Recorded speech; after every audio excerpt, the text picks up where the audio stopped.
Salam alaikum. Donc, on va donc continuer par la création du fichier de base de données. Alors, comme je vous ai dit auparavant, donc pour créer notre base de données, on va écrire tout le script de la création de la base de données au lieu d'utiliser les assistants offertes par les serveurs web. Donc, je préfère écrire le script, saisir tout le script. Donc, c'est mieux pour l'apprentissage, pour le côté pédagogique, côté formation, côté euh, professionnalisme, il vaut mieux d'écrire le script eux-mêmes et de les garder pour les traces, ouais, au lieu d'utiliser les assistants. Mais je vous recommande en tant que stagiaire, en tant que débutant en système de gestion de base de données SQL, il est recommandé d'utiliser les scripts, c'est beaucoup mieux. Bien. Alors, on va donc créer notre fichier de base de données dans le dossier base de données créé auparavant. On ouvre le fichier sur le dossier et puis on va le nommer donc gestion stage.sql. Alors, on va commencer par créer. On va commencer par créer database. Database if not exist.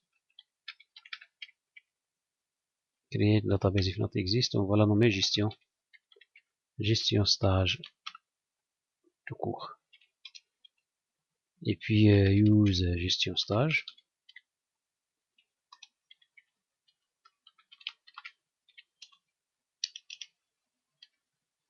Donc point de virgule. Et puis donc on va passer la création de la table create table. On va commencer par la table filière.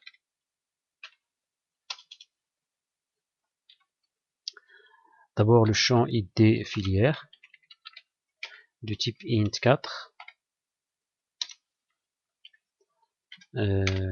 C'est un champ auto-increment.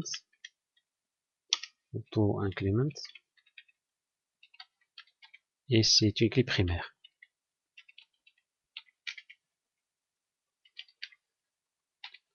Et puis le nom de la filière, c'est un champ varchar sequence.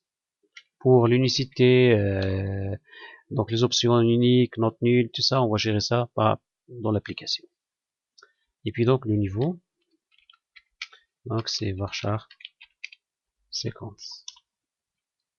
Voilà pour la table filière. On passe à la table stagiaire. Alors id stagiaire.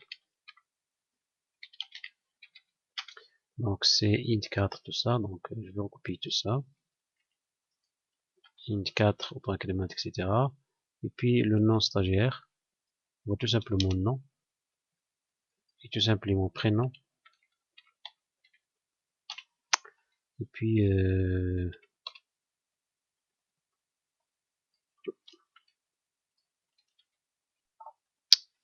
puis donc nom, prénom, civilité, photo. Nom, prénom, civilité, photo. Nom, prénom, civilité. Alors civilité, je crois c'est varchar 1. Et puis photo, c'est varchar disons 100. Voilà. Et puis il reste encore id filière pour le lien ou pour l'association ou pour clé étrangère. Voilà, c'est fini pour la table stagiaire. On passe à la table utilisateur. On passe à la table utilisateur. Alors utilisateur, donc voilà, je vais recopier tout ça et je vais donc renommer id utilisateur ou id tout court id user. Et puis login. Et puis login, email. Donc email, on va mettre email 255, civilité, non, il n'y a pas de civilité, mais par contre il y a email role, donc ce role je crois que c'est varchar 50.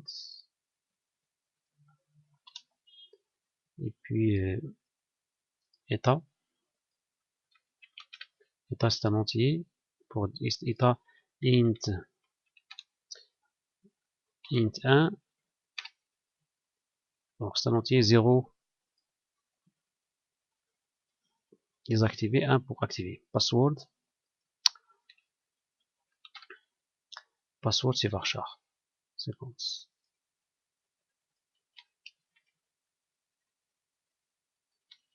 Disons varchar 255 parce qu'on va utiliser en fonction du cryptage.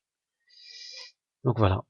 Donc varchar, on va mettre password varchar 255 parce qu'on va le crypter.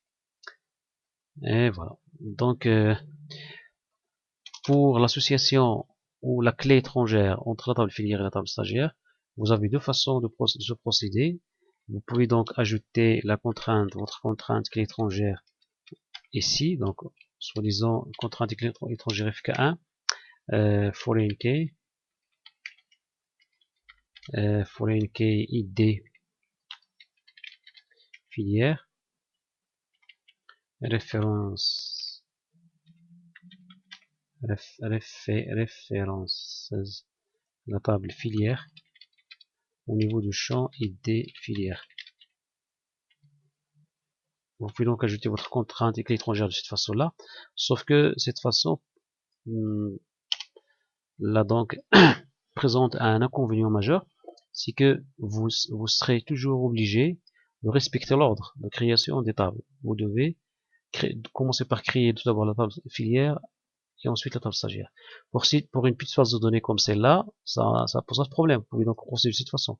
Mais devant une base de données énorme contenant une dizaine de tables, alors vous aurez parfois du mal à ordonner les tables. Et donc à chaque fois que vous cherchez la création pour trier les tables entre les tables mères et les tables filles, ça pose parfois ça provoque un travail de fourmi parfois. Alors pour éviter cette contrainte, il vaut mieux laisser toute contrainte clé étrangère. Il vaut mieux les reporter jusqu'à la fin du script.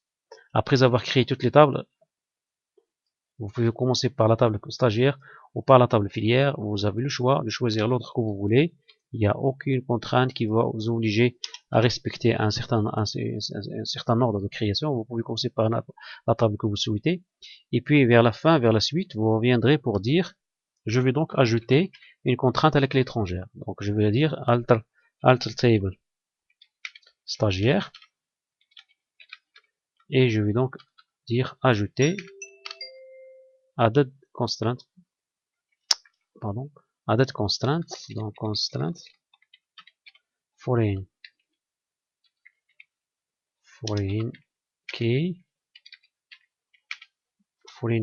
sur le champ id filière, qui est référence filière id filière. Bon, voilà. Oui, c'est ça.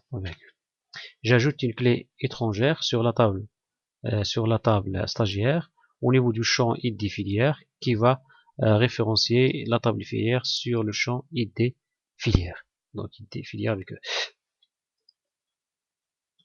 Voilà, j'enregistre. Pour tester le script, je vais donc procéder de cette façon. Je vais copier le script,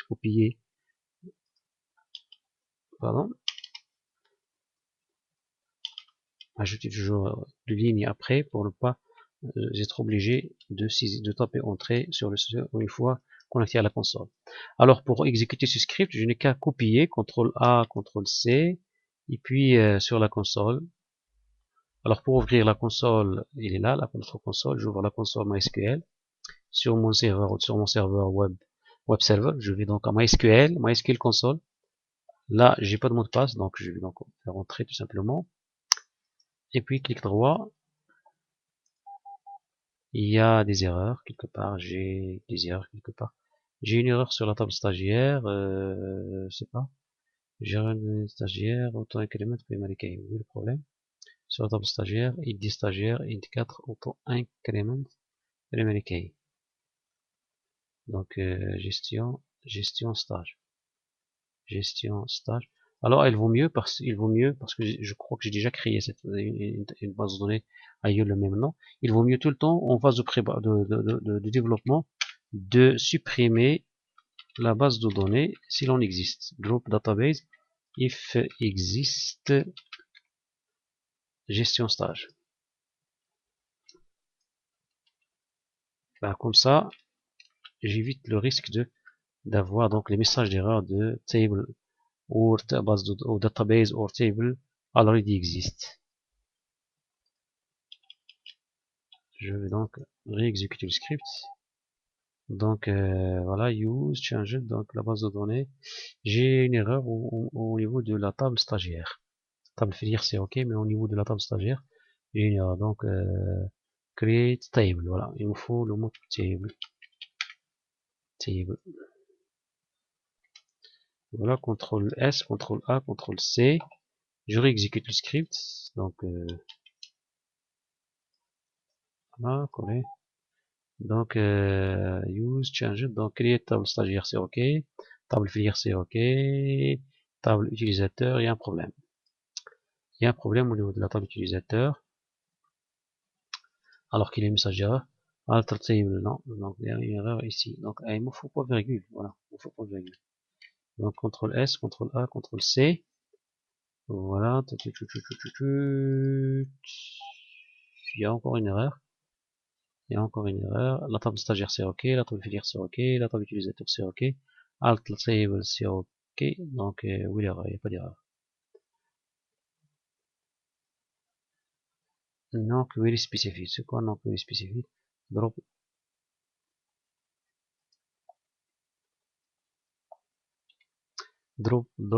data base if exists gestion stage. Créer database, c'est voilà le problème. Donc CTRL S, CTRL A, CTRL C.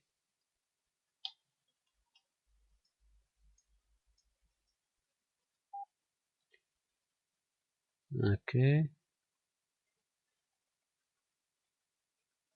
Drop database et create database if not exist gestion stage. Ah, point virgule, deux points virgule ici. Donc CTRL S, CTRL A, CTRL C. Voilà. Alors drop c'est ok, create database c'est ok, use change c'est bon, create table stagiaire c'est ok, table filière c'est ok, table utilisateur c'est ok, alter table c'est ok, c'est bon. Alors on peut donc insérer quelques enregistrements. Alors pour ne pas perdre beaucoup de temps, je vais donc copier des stagiaires, des enregistrements que j'ai déjà insérés dans une base de données similaire. Donc j'ai déjà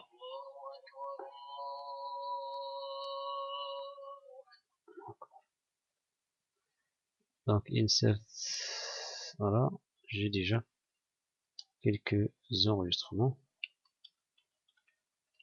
Voilà, copier. Je vais coller. Alors je vais donc ajouter dans la table utilisateur, d'abord dans la table filière, je vais donc ajouter 5-6 filières. TSD, TSGE, TGI, TSRI, TSMI, TCE, niveau test, niveau T, niveau test, niveau T, etc., etc., etc. Nom de la filière et niveau insert into filière values, voilà les valeurs. Et puis insert into la table utilisateur, login, email, rôle, état, password. Login, email, et puis le rôle c'est admin ou visiteur, ou bien visiteur. Donc l'état c'est 1, 0, 1, ça veut dire que le premier compte est activé, le deuxième est désactivé, le troisième est activé. MD5, 1, 2, 3, ça veut dire MD5 c'est une fonction de cryptage. J'applique la fonction, l'encryptage avec la fonction MD5 sur les passwords. Pour crypter les passwords, pour sécuriser, pour appliquer une fonction de sécurisation sur les passwords, il vaut mieux donc les crypter pour des raisons de sécurité, donc afin d'éviter donc le risque d'attaque, les piratages de la base de données. Alors, en fait, si on pirate la base de données, on peut quand même pas pirater donc les mots de passe. Bien, alors là j'ai ajouté quelques stagiaires. Il faut remarquer que c'est 6 stagiaires et je les copie. Pardon, ce sont 10 stagiaires que j'ai insérés 3 fois. Ce sont 6 stagiaires pour avoir plusieurs stagiaires. Question de pagination. Pour tester la pagination, donc j'ai inséré 6 stagiaires, mais j'ai recopié donc 3 fois pour avoir 24 stagiaires. Alors là, c'est le nom, le prénom, civilité masculin, l'image, j'ai choisi donc l'image d'échantillon, des échantillons d'images du Windows, et puis la filière 1, la 2, 3, la 1, 2, 3, etc. etc. Donc 24 stagiaires au total. Là, ce sont des requêtes de tests pour tester si le script a été bien exécuté ou non. J'enregistre, je copie le tout, CTRL A, CTRL C, je réexécute sur le script. Hein, je n'ai rien à perdre, je n'ai rien à... Là, il y a des erreurs. Il y a des erreurs. Select all from filière, from utilisateur, il est doublé. Ouais, mais quand même, il y a une erreur. Là, j'ai les stagiaires, là, j'ai les filières, mais les utilisateurs, je l'ai pas. Mais pourquoi j'ai pas l'utilisateur? Pourquoi je n'ai pas l'utilisateur? Il me faut un A. Donc, CTRL S, CTRL A, CTRL C. Là, il me faut A, utilisateur. Je réexécute mon script encore une fois. Et je crois que ça marche. Maintenant, ça marche. Alors, remarquez que le mot de passe a été créé crypté. Pour bien voir ça, je vais donc créer une autre requête ici. Alors, select, je vais voir uniquement le login et le password. Comme ça, pour visualiser uniquement le login et le password, et vous allez remarquer que le mot de passe a été crypté, a été bien crypté. Là, vous voyez. Donc, login admin, user 1, user 2, le mot de passe est 1, 3, mais avec la fonction MD5, il a été crypté de cette façon. Alors là, il est plus sûr.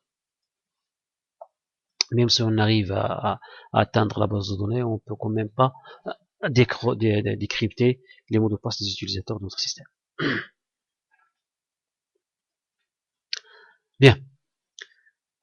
Donc notre base de données a été bien créée. Je crois que je vais... Ah bon, c'est bon, j'ai encore du temps. 16 minutes. Donc je vais à chaque fois, je vais découper les vidéos en 30 minutes. En des vidéos de 30 minutes, c'est beaucoup mieux. C'est beaucoup mieux pour le téléchargement, pour le déploiement, pour l'upload et le téléchargement sur le web. Bien. Alors donc voilà, donc notre base de données est prête. On peut donc attaquer. Donc là, vous voyez, on a toujours le script, il est là, il est sauvegardé ici. Donc on peut donc à chaque fois modifier, ajouter tout ce qu'on veut sur notre script. Voilà, c'est notre script de la base de données, il a été bien écrit. Bien. Alors l'étape suivante, on va donc créer un fichier de connexion à la base de données. On va se connecter à la base de données. Alors pour se connecter à la base de données, on va donc utiliser la nouvelle méthode, l'ancienne méthode de MySQL Connect, MySQL Select DB, elle a été dépassée.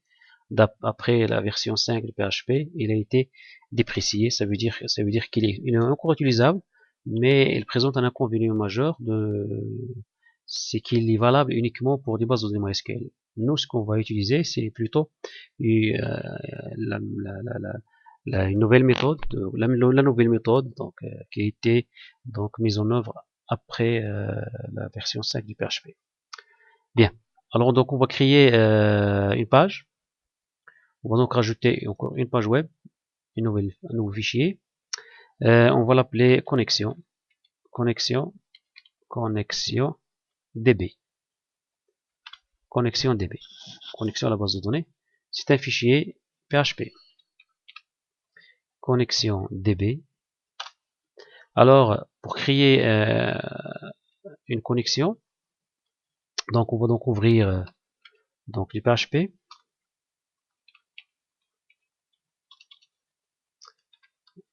Voilà. Alors, pour créer une chaîne de connexion, si vous voulez, on va donc déclarer une variable qu'on va appeler, disons PDO, qui est un objet, c'est l'orienteur objet en PHP, c'est un objet instancié à partir de la classe PDO. PDO. C'est une classe qui nous permet de se connecter à une base de données, quel que soit son type. On peut donc, avec l'objet PDO, on peut donc se connecter à une base de données MySQL, à une base de données Oracle, à une base de données PostgreSQL, à une base de données Paradox, que vous voulez, SQL Server, tout ça. Alors, pour créer un nouveau objet de la classe PDO, il nous faut donc le serveur Il faut spécifier le serveur, la base de données, le nom utilisateur et le mot de passe. Il faut spécifier 4 paramètres. Il faut d'abord spécifier le type du serveur ou le provider. Donc, c'est MySQL. Et puis, le point, le nom du serveur, l'adresse IP ou le nom du serveur. Donc, c'est host égale. Nous sommes en localhost, donc c'est localhost. Et puis, point virgule. Donc, MySQL host égale localhost. Localhost, c'est ça, c'est bien écrit. Et puis, le nom de la base de données, dbname égale. Notre base de données, c'est gestion stage. Ouais. Là, c'est le premier paramètre. Donc, le premier paramètre, vous remarquez qu'il contient 3 informations. Le provider, le nom du serveur, et puis le nom de la base de données. Alors, le deuxième paramètre, c'est le nom d'utilisateur. Le nom d'utilisateur, par défaut, c'est root. Vous pouvez utiliser l'utilisateur que vous souhaitez. Et le mot de passe, il n'y a pas de mot de passe, donc c'est une chaîne vide. Le mot de passe, c'est une chaîne vide. Point virgule. Là, c'est suffisant. Pour se connecter, cet objet-là, à chaque fois qu'on souhaite exécuter une requête, quelle que soit la requête, select, update, delete, toutes les requêtes, insert, on utilisera cet objet-là. Cet objet va nous permettre de se connecter et en même temps d'exécuter des requêtes SQL sur notre base de données.